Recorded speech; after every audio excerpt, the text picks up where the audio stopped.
गाँव में एक छोटा सा बच्चा था। उसके पिता तो थे लेकिन माँ की मृत्यु हो गई थी।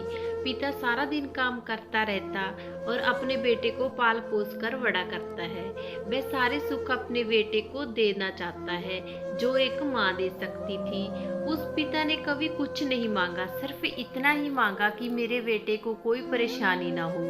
कि दिन बीतते गए, बेटा पढ़ लिख कर अच्छी जॉब भी करने लगा और वह शहर में रहने लगा। कुछ दिन बाद वह अपने पिता से मिलने आया और अपने पिता से कहने लगा कि पापा, मुझे कुछ पैसों की जरूरत है।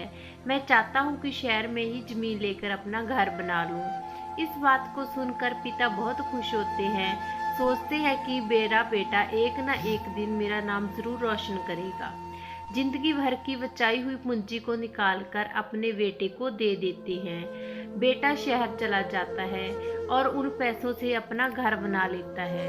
इधर पिता इंतजार करता रहता है कि मेरा बेटा फिर आएगा मेरे पास, एक ना एक दिन, और कहाँ जाएगा।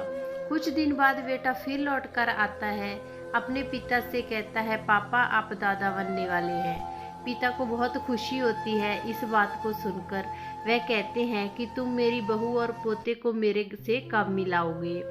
बेटा कहता है, बस पापा थोड़े दिन और।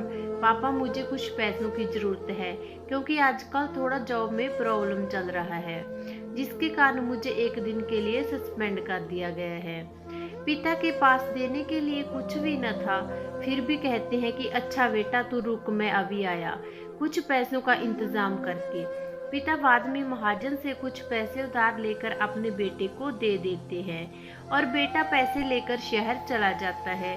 वर्षों गुजर जाते हैं। पिता सोचते हैं कि मैं तो अब दादा बन गया हूँ। मेरा बेटा पता नहीं मेरे पोते और बहू को लेकर कब आएगा मेरे पास। फिर सोचने लगते हैं कि समय नहीं लगता होगा, इसलिए मेरा बेटा अभी तक नहीं आया, वरना वह जरूर आता।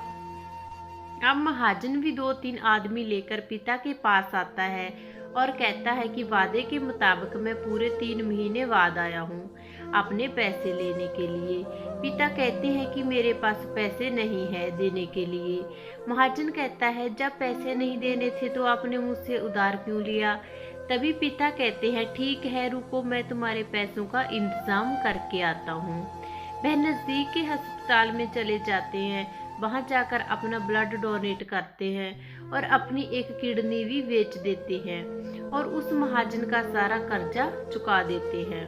किडनी बेचने के बाद पिता की स्थिति और भी खराब हो जाती है। वह उसी राह में जी रहे होते हैं कि मेरा बेटा एक न एक दिन जरूर आएगा।